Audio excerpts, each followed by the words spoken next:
afternoon. Hope you're having a great week. It is Tuesday, April 30th, 6:02 p.m. Mountain Daylight Time, which I think is local time, maybe. I'm on I-70 eastbound in Colorado. Not too far outside of Lyman. I just topped off fuel in Lyman, and that was probably 20 miles ago. And I'm toward the end of my drive shift. I've only got 55 minutes of drive time left. I'm trying to make my way to a Love's truck stop in Burlington, Colorado, which is really close to the Kansas border. And I'm not sure when exactly I cross into Central Time Zone, if it's in Kansas or before. I think it's before Kansas, but I'm not sure what time zone we're in right now, but it is 6:02 p.m. Mountain Daylight Time. Pedestrian on the shoulder.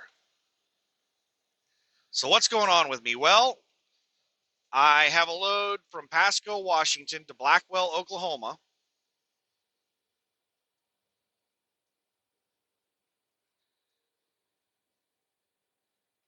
It's a government load, Department of Energy. Oh my goodness. Is it aliens? Is it nuclear? What is it? No, as a solo driver, I don't normally touch high value loads or dangerous stuff or anything cool, which is why I typically don't mind talking about my loads. If I ever hauled something amazing, I would either never talk about it or I would wait until I delivered it to talk about it. But most of those really cool loads are only team loads. They don't want them sitting at the truck stop for long periods of time while you take your rest breaks. So what is this? Well, this is a load for a team of scientists with Department of Energy that travels around the country, and they use a Reaper drone to get data. They fly it around at airports, and it has a whole bunch of sensors on it, and it gathers data like particulates in the air and stuff like that. And it gets the wind speed and the temperature and the humidity and all that stuff at various elevations. And they use that for all kinds of stuff. They just gather a tremendous amount of data with this Reaper drone. So am I hauling a Reaper drone? Well, it's not a Reaper drone anymore. It's a decommissioned Reaper drone that has been repurposed as a scientific instrument. And no, I'm not hauling it. The scientists typically fly. There's a group of them, and I don't know how many there are. There were like 5 of them there chatting with me while we were loading. But most of them fly to the locations, but they take turns driving. One person always drives because they have a pickup with a trailer, and that's where the Reaper drone and all the cool stuff are at. They haul their own trailer with all the sensitive equipment in it. So what I'm hauling is their camping equipment. Whenever they get to the location, they'll set up a little canopy tent or something, and with some folding tables and folding chairs and stuff like that. That's the crap that I'm hauling, is the ladders and all of their little campsite equipment for them to set up their little camp at the airport.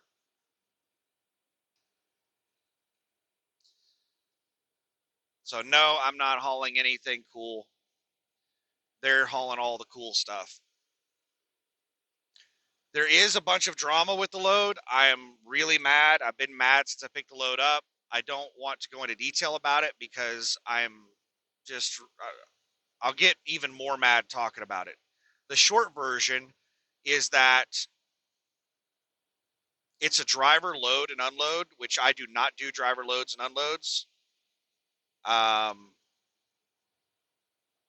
to shorten this up. I didn't find out it was a driver load or unload until I picked it up. The customer was adamant that the driver always loads and unloads, and they do these loads all the time with this agent. The agent also told me they do these loads all the time, but the agent said that they've never done a driver load or unload. So, um, the customer got a little agitated whenever I told them that I don't load and unload trailers, and I wasn't told that this was a load, driver load and unload. Um, and I didn't want to mess up the relationship between the agent and the customer, so I went ahead and just told the customer I would go ahead and load it, and I would deal with the miscommunication with the agent. So that's what I did. I went ahead and loaded it, and then I emailed the agent, told them what was up, asked them to put load and unload pay on there. And that's when the drama really started. I was already mad about doing a driver load and unload because I do not do driver loads and unloads. If you tell me it's, I don't care how much you're paying for a load, you tell me it's driver load, driver assist, anything like that, nope, I'm not interested.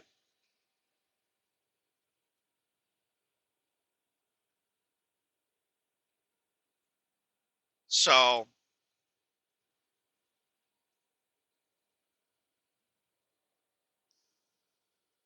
the drama really kicked into high gear when the agent, it's not even the agent, it's the employee of the agent. You know, these Landstar agencies, some of them are just a single person, others are huge companies. This one is big enough that they have employees. You don't deal directly with the agents, you deal with employees. So I'm dealing with Kelly, some employee at this agency, and she is rude, confrontational, unprofessional. I just can't believe the way she talks to me. She has threatened to not pay me for the load. She's told me that she's not going to put up with my aggressive tone.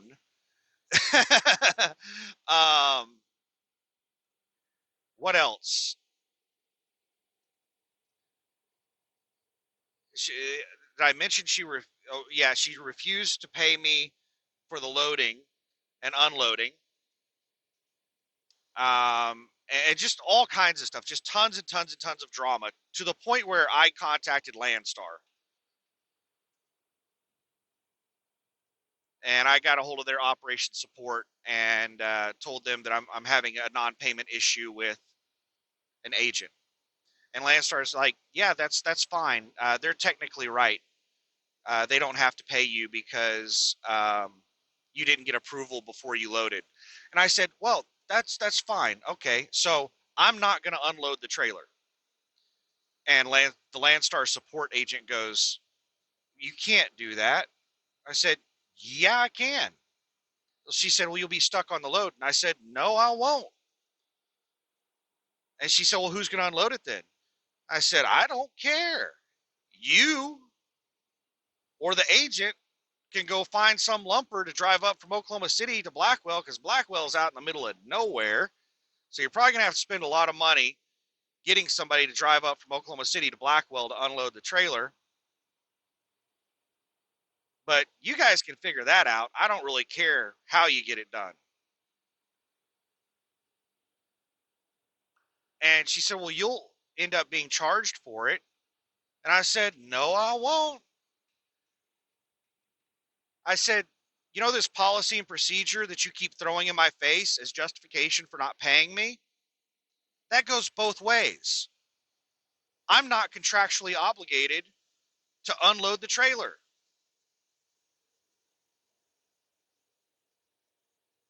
There's no driver load or unload pay on the freight bill. I didn't agree to unload the trailer. And now you're going to demand that I unload the trailer for free? Like, that's how one-sided Landstar is. I cannot stand dealing with Landstar. It's that's the reason I blacklist agents, because if you have an issue with an agent, Landstar will not help you. Landstar completely takes the side of the agent.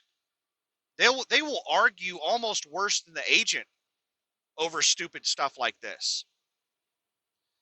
So I told the Landstar agent or the Landstar operations support person, their Landstar customer service, I said, if you guys keep up this drama of threatening to not pay me, yet demanding I still unload the trailer and not get paid, and you keep talking to me the way that you do, then I'm going to refuse to unload the trailer. So I suggest that you get this resolved. You give me my driver load pay and unload pay, and you stop talking to me like I'm your 12-year-old stepson and stop reprimanding me like I'm a kid. Because if you keep that up, I'm not going to unload the trailer. And that's the last conversation we had. They told me that they were getting approvals for the load and unload pay. So hopefully it's all resolved now. I won't get confirmation until I get to the delivery location. But I just, oh my goodness.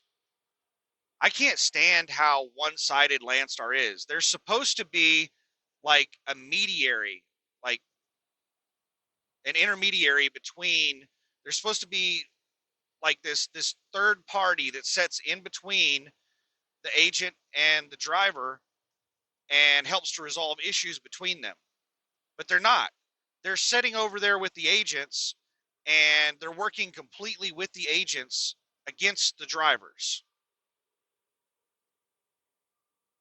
And during my cabs class that I just took a few weeks ago, the instructor went on this, he gave this speech about how Landstar's changed and, you know, we're no longer on the side of the agents. We're cracking down on these agents that lie and cheat and steal, and they don't pay you what's on the freight bill, and they screw the drivers over.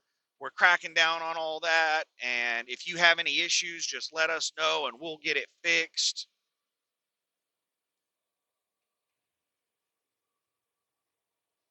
Bullshit. It's all talk, all talk. Nothing has changed with Landstar.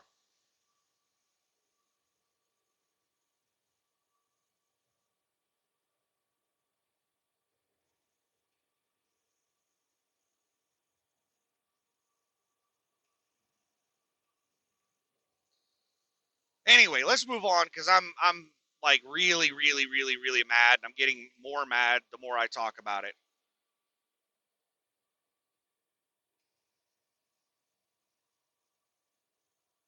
So I'm headed to the house after I deliver the load. It looks like I'm going to be able to deliver the load tomorrow. Maybe. We'll see what kind of drama happens during the delivery. I'm not touching the freight until I have a new freight bill that has the driver load and unload pay on it. I don't trust the agent at all.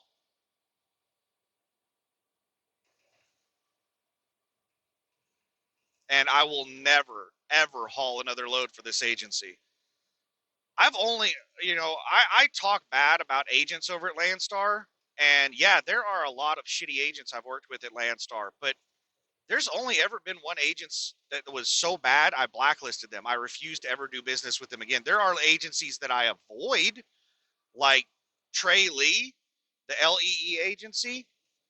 The Walmart account is really close to blacklisted with me. It's unlikely I'll ever haul another load for him again. The LTL agency, unlikely I'll ever haul another load for them again. But the only one that I have really blacklisted is DRB because of Elaine. Uh, just flat out lying to me on the load that I hauled for them, and trying to force me into a situation where I was going to be stuck with the trailer for like a week and a half. When she, anyway, that I made a video about that a long time ago, 2 or 3 years ago. Um, but this will be the second agency I've ever blacklisted. This is the CIF agency. You know what? If I'm going to name, then I better be 100%. Yes, CIF agency. Kelly Rogers over at the CIF agency is the reason that they're being blacklisted. So I will never, ever haul another load for them again.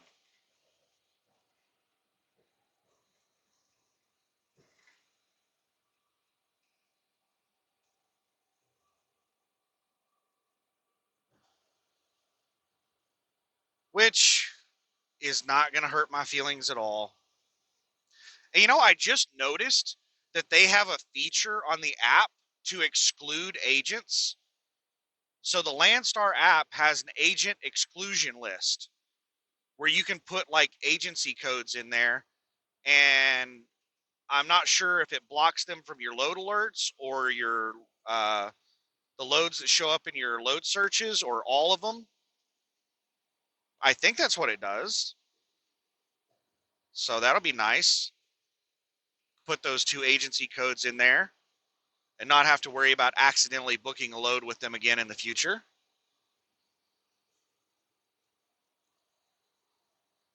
We were moving past this, weren't we? So yeah, I'm going home after this load. I have one thing that I have to do while I'm at home, and that's get a new DOT medical. Mine expires in, I think, 3 weeks. I think May 22nd is the expiration date on my current medical. And there's some thing that Landstar has listed about an MVR update. I don't know what in the hell that means. I think that's something that Landstar does. I don't think that's something that I have to do. I think Landstar pulls a new motor vehicle record on me in the next few weeks. But it's on my list of things that has to be done in the near future. But I don't think it's something that I have to do because I have never like pulled a motor vehicle record and sent it to Landstar. Landstar does all that, the background check and stuff like that. They like they have people that go out and do the background checks and pull the motor vehicle records and all that stuff.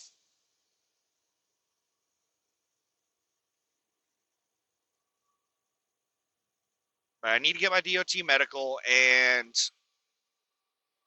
what else? What else? What else? That's it. That's all I have to do. But one other thing that I want to do that I'm most likely going to do, highway painting ahead. Oh, they were picking up the signs. So it looks like they're done painting. I was checking to see if they were putting them out or picking them up.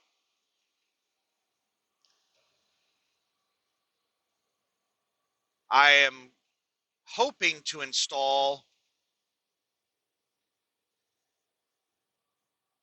Oh, should I stop here? No. 33 miles, 37 minutes. Oh my goodness. This is turning out to be a lot closer than I expected it to be. I'm actually I'm gonna speed up to 70. I'm gonna bump the cruise up to 70 because this is a lot closer. I thought that I would have 10 minutes on my clock whenever I got to Love's, but right now it's looking like I'm gonna have about 6 minutes on my clock when I get to Love's. Which 6 minutes seems like it's a lot of time, but 6 minutes can easily vanish getting stuck at a stop sign trying to make a left-hand turn for a few minutes and then having to circle the parking lot looking for a spot. Like, that time can easily disappear very quickly. So we'll go ahead and bump it up to 70 and try to shave off a minute or so, give myself an extra minute or so.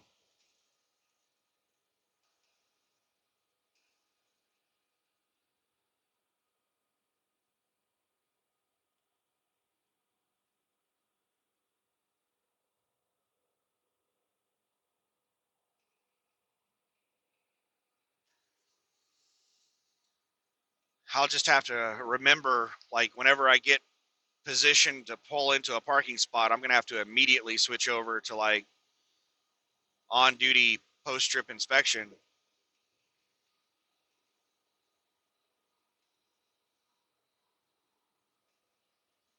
So yeah, the air conditioner. I'm hoping to install a new APU air conditioner. I, in the last video I talked about the APU situation. So the compressor wasn't working. I went ahead and bought new capacitors for it, and that did not fix it. The compressor's seized. It's a locked rotor. Uh, it's basically just starting and then immediately stopping. I don't have an amp meter to verify that it's locked rotor amps.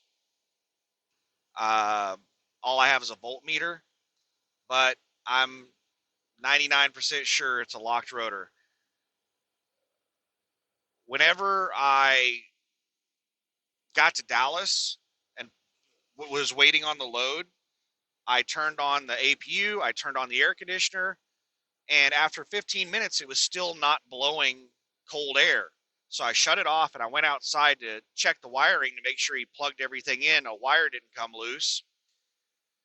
And the case the HVAC sits in was so hot, I could not touch it with my hands. I had to put gloves on to remove the bolts to take the case off.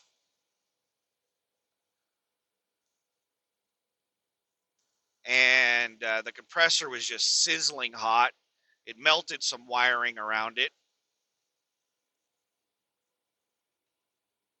And even though I, changed the wires around to where they were supposed to be, because the reason it did that is the mechanic that I paid to work on it did not wire it correctly. He didn't plug the wires back in correctly. He had to unplug the wires to swap out the control board, and he didn't plug them back in correctly. And it basically seized my compressor. That compressor is about $4,500, and then it's going to cost several $100s to get it replaced. I am not paying that.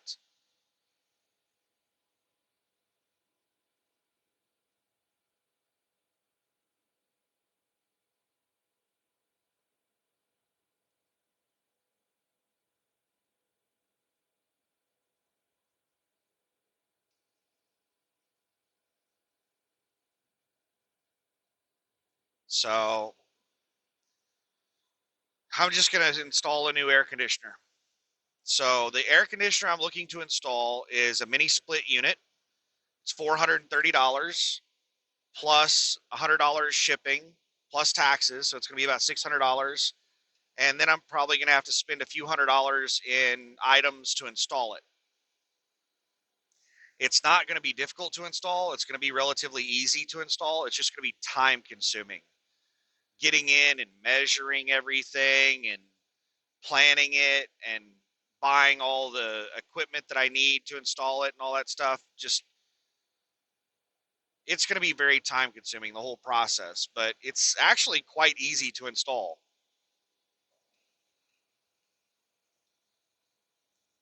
And it'll just run off 120-volt electricity. So for now, it'll run off of the APU generator that still works. And I'll just plug it straight into the generator. I can't run it through the circuit board because the circuit board limits the amps. And it's like I can't even run the microwave off of the outlet in here. The microwave is a 1500-watt microwave. And the outlet that runs off the APU generator, the microwave will only pull 900 watts off that outlet. So it takes forever for it to like charge something up or heat something up.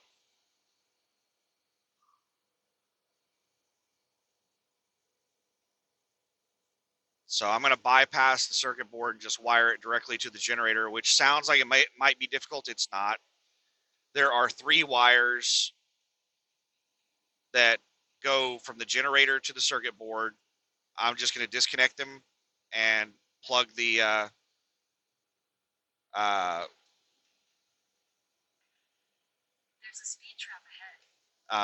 air conditioner directly to them, bypassing the circuit board.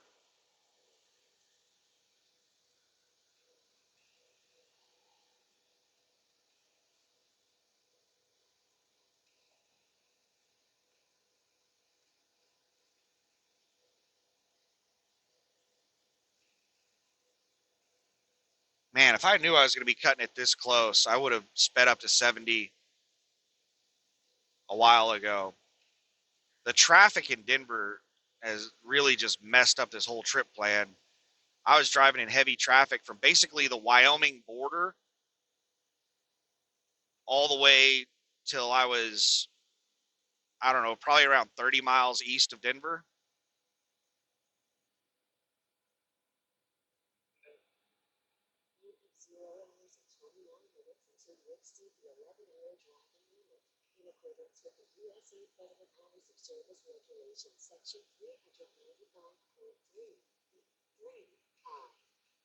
But yeah, get that air conditioner installed. I haven't ordered the air conditioner yet because I still have to do a few things. I have to measure some stuff. I have to verify that it will fit into the places that I want to install it. I just have to do a little bit more research on it before I order it. But it looks like it doesn't take very long for it to arrive. Last I checked, if I ordered one, it was going to arrive within like 2 or 3 business days. So it's not like it takes 3 or 4 weeks to show up. But the other thing is that it's shipped in two separate boxes by two separate. One box is shipped with UPS, and the other one with FedEx. And I think that has to do with hazmat because uh, the outside unit is hazardous materials. It's coolant,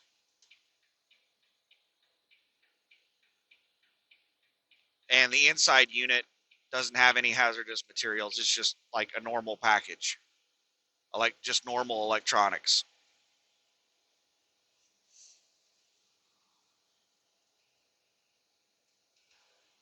All right, I'm gonna go ahead and speed up to 75 because I got a four-wheeler. It's going about 90 behind me, and I'm slow passing Schneider.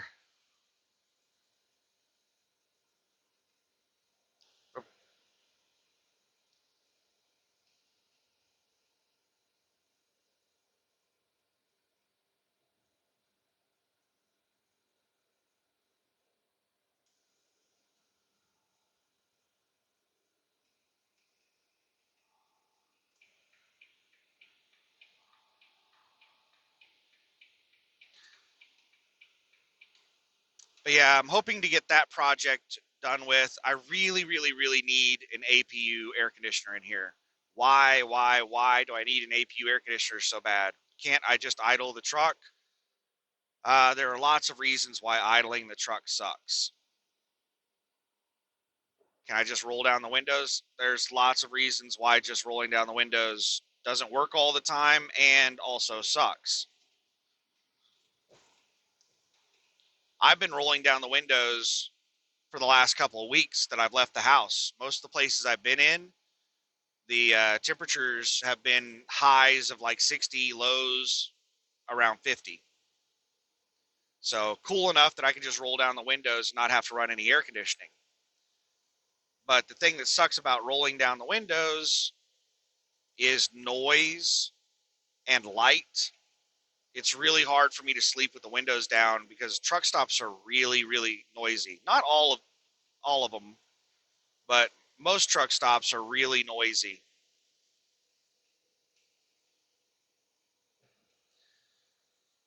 You have people honking horns, slamming doors, thumping tires, talking outside my truck.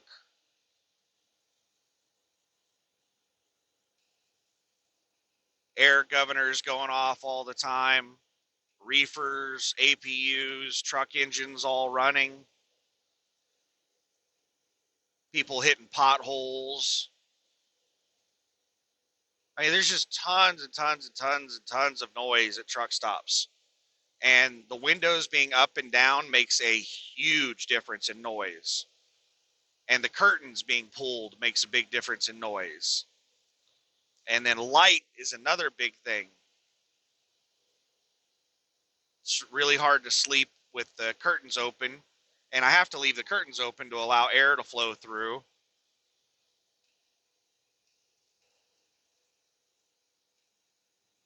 So it's just, I don't sleep very well with the windows open, and it's a very inconsistent temperature. I might go to sleep and it's 70 degrees inside the truck, and I might wake up and it's 52 inside the truck. Or the exact opposite. I might go to sleep and it's nice and cold, and wake up it's 100 degrees. And that, and then idling the truck, the problem with that, there's lots of problems with idling the truck. For one, I don't sleep well while the truck's running. The truck does not stay at a consistent RPM. It'll sometimes like bounce RPMs and the truck will shake. And I mean, imagine trying to sleep and somebody comes over and like shakes your bed. You're probably going to wake up.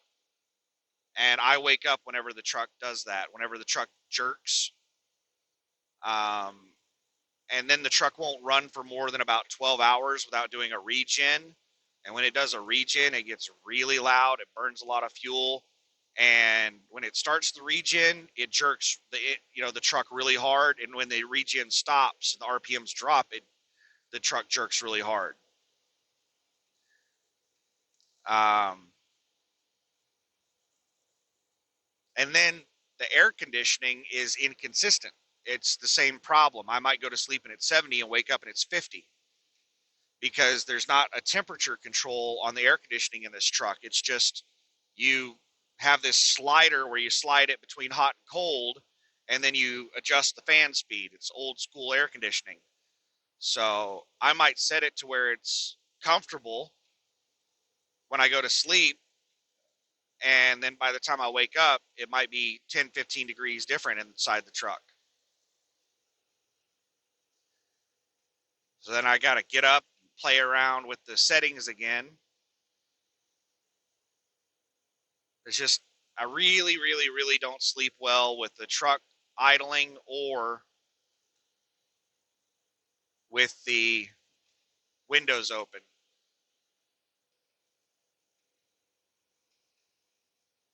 Now, if it's cold enough that I can roll up the windows and close the curtains and just run the bunk heater, I'll sleep like a baby. Or if I have the APU air conditioner and I can keep the windows up and the curtains pulled. It gets really nice and dark in here. I have little like foil insulation cutouts that I put over the windows. Oh man, I get it pitch black inside this truck. I get it pitch black, no light coming in here, and get all the curtains pulled, cuts down on the light and the sound, and get it nice and cool, consistent, like 65 degrees inside here. And oh man, it's my little cave. I can hibernate in that.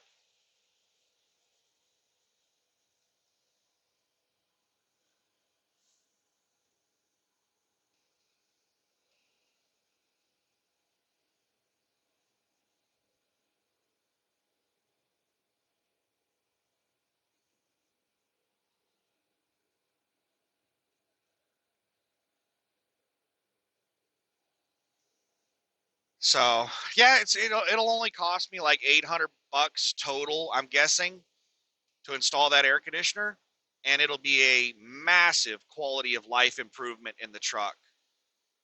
Now that air conditioner also has a heater, but I will probably never use it. It's nice to have a secondary heater in case the bunk heater stops working, which that's happened to me in the past. It's been so cold outside that the fuel lines on the bunk heater froze up and I had to use the APU heater.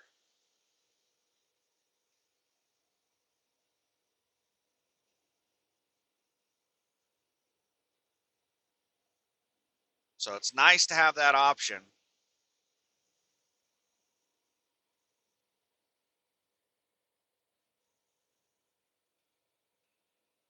What's going on here? Lane closure.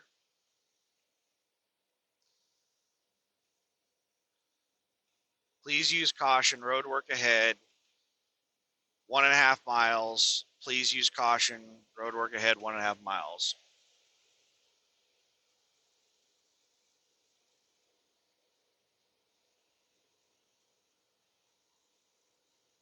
I hope I'm able to find a parking spot here. This is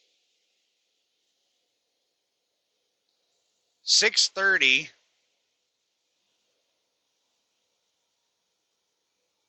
I don't know what the hell time it is.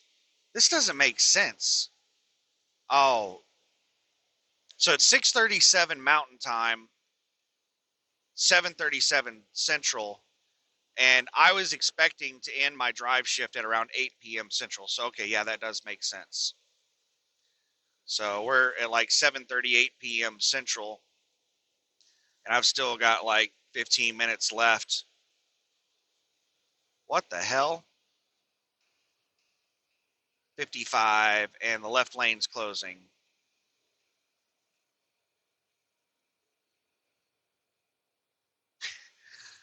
Like, I have seconds to spare, and then I run into this. Looks like it doesn't last too long, maybe a mile.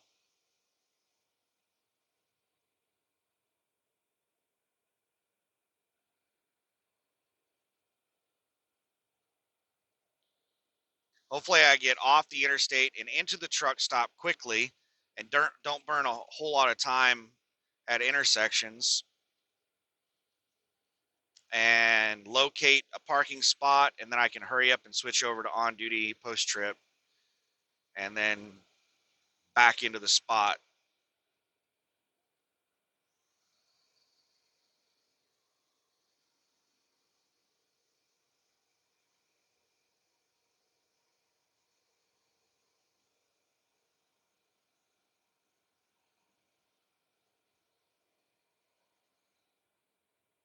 Looks like they're setting this up for bi-directional, or it used to be bi-directional and they switched it back.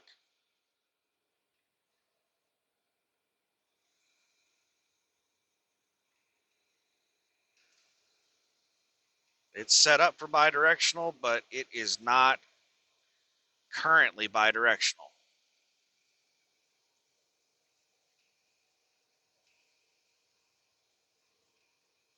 Oh wow, I thought it ended by here. I just couldn't see the cones this far ahead.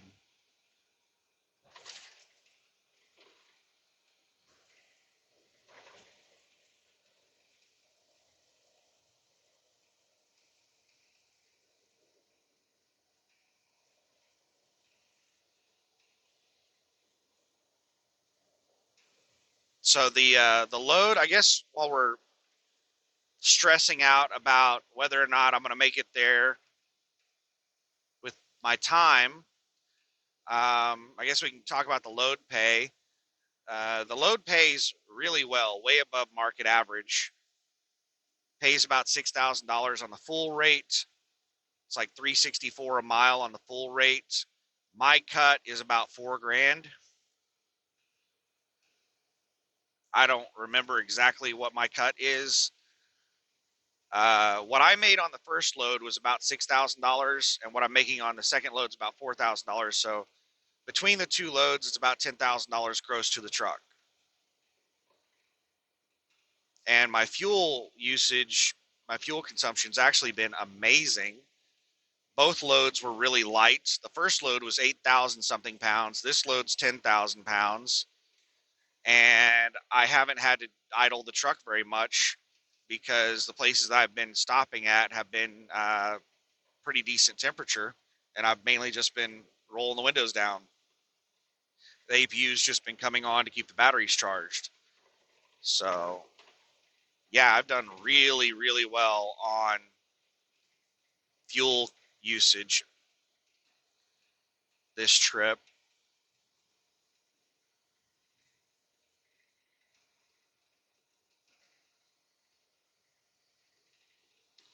I have 15 minutes of drive time, 7.6 miles away. And we caught up with a slow vehicle that's driving below the speed limit. Speed limit's 50, we're 55, and we're doing 50 miles an hour right now. There's always somebody in these long single lanes.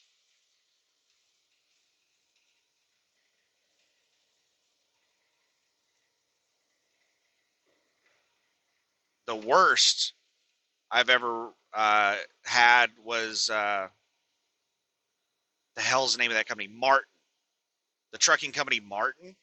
They've done this to me twice. I think it might be a local driver or somebody on a dedicated route because I've run into them twice, a Martin driver twice in the same spot. It was on I-40 in eastern Oklahoma. They had these really long single lane construction sections. And there was a Martin driver that was slowing down to like 15, 20 miles an hour through the construction. It was like 60-mile-per-hour speed limit. And this Martin driver was like doing 15, 20 miles per hour through the construction and causing a huge backup. And then as soon as the single lane ended, the Martin driver would floor it and go as fast as he could to get to the next single lane and try not to let anybody pass him. And then as soon as it went single lane again, he would slow back down to like 15 miles an hour.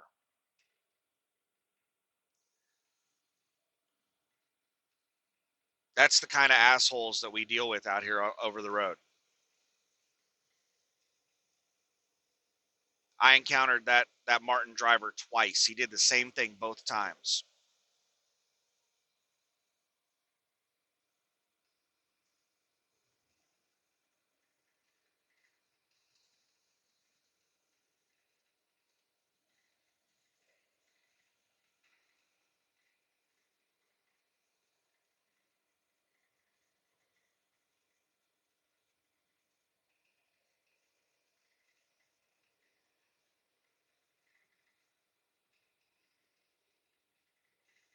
But Martin has been some of the most aggressive drivers I've ever encountered. I don't know what they do to hire people, but like I've had several run-ins with Martin drivers where they're just like really, really, really aggressive. Another run-in that I had with Martin was I was driving on some state road or some highway,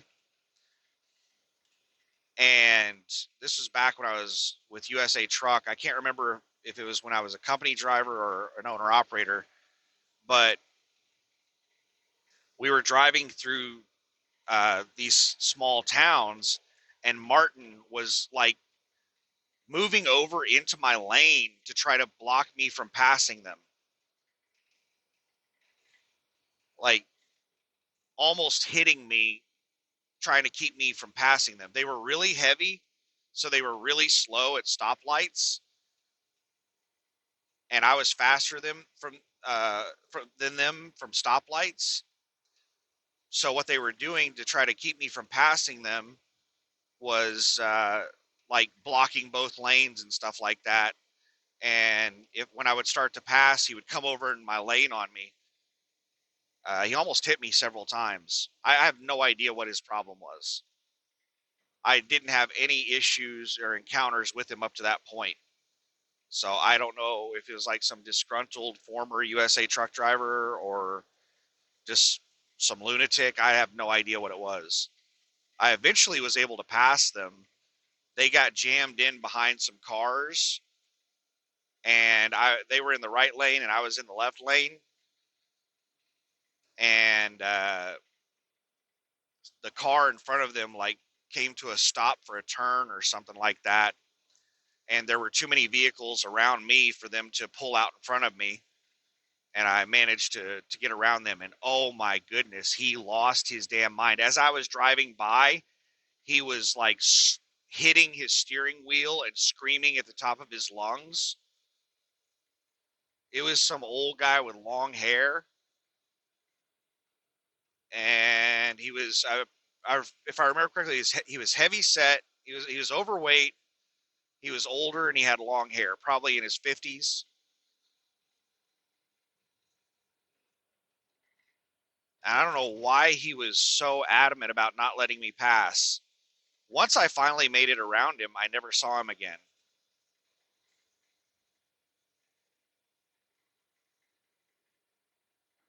So he never caught back up with me.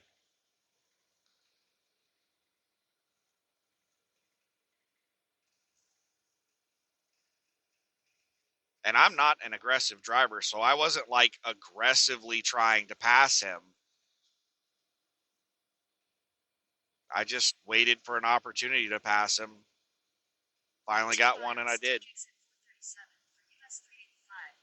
All right, 2.4 miles, and I have 10 minutes. How in the hell did I end up with 10 minutes? The mileage on this doesn't seem right. I somehow gained some time by going 55 miles an hour. I gained 2 minutes.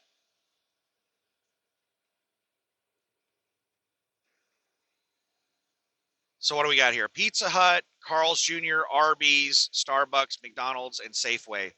Sweet. That means that the Carl's Jr. is most likely at the Loves. Oh my goodness, this is awesome. Carl's Jr., yes. I think I can see the Loves with the Carl's Jr. logo on it right now. Yep, I can see the Carl's Jr. logo. And I see the Loves logo. Yes, yes, yes. All right, 9 minutes. We have to keep track of our hours of service clock. Have to be sure to switch over. And we have got a long line of traffic behind us from this four-wheeler up here. I think it's a four-wheeler that's got us backed up. I can't see very far around this truck in front of me. It's a four-wheeler in front of them that's slowing them down.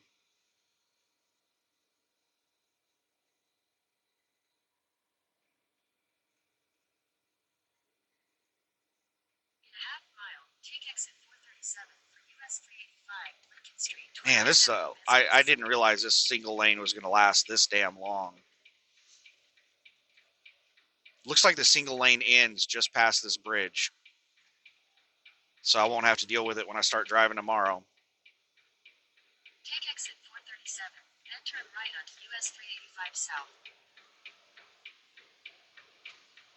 Yep, single lane ends right here. Right here where the off-ramp is at. Turn right onto US 385 South, South Lincoln Street, then turn left. Traffic does not look too bad. All right. Yep, we're going to be able to California roll this.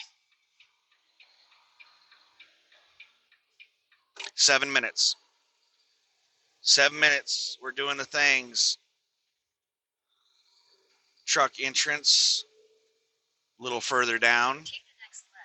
Oh, there are tons of parking spots. Blessed day. Blessed day. It is a glorious day. Things are working out for us. The only thing we're missing is a shower. All right, we got somebody pulling out, so let me make sure I hug the right side here. A little hot shot. We have tons of parking spots available, and we still have all of these people parked where they're not supposed to be up and down the roadway.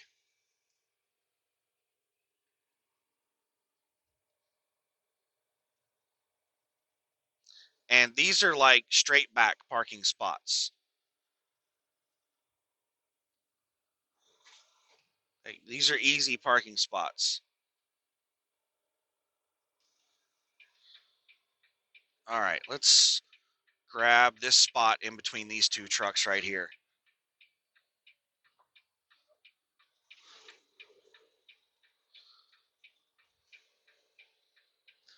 All right, once I get... Oh, wow. I almost set that up wrong. We're good. We can make this work. All right, let me switch this over to... I have a really bad setup because the parking spots angle differently from the parking spots next to it. So I was like changing my setup for those parking spots.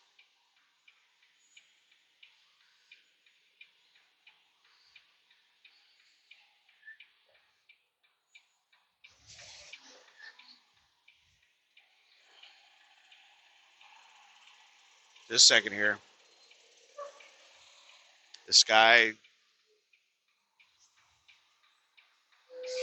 just started driving around me. Yeah, I've got a really bad setup here.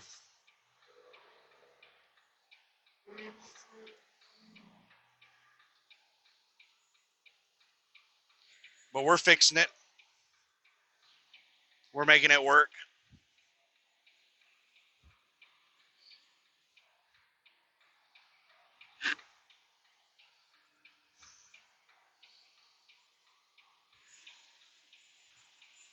It's a little bit embarrassing how bad that setup was with a straight back.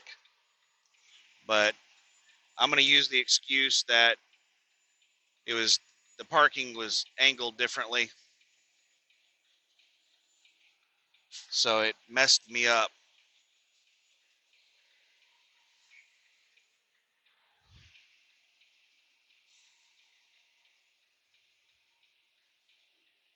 All right. A little tip, a piece of advice: don't ever let your tires bump the curb. You'll rip your mud flaps off. I've seen lots of people do it. If your mud flaps are low enough to touch the curb and your tires bump it, they can just rip the dings right off. All right, so let's wrap up. Oh my goodness, what the hell? On duty. I was in driving, so I guess I backed up too fast and it flipped me over to the drive line.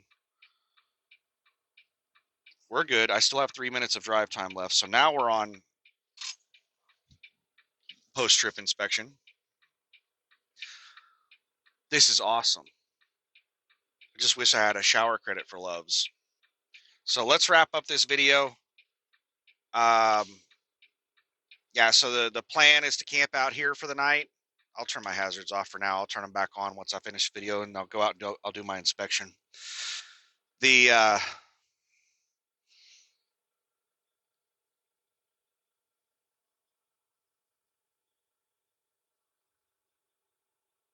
I can't remember exactly how many miles it is. I think it's like 400 miles from where I'm at to the delivery location. So I should be able to make it there tomorrow by like, I don't know, noon, 1 p.m., something like that.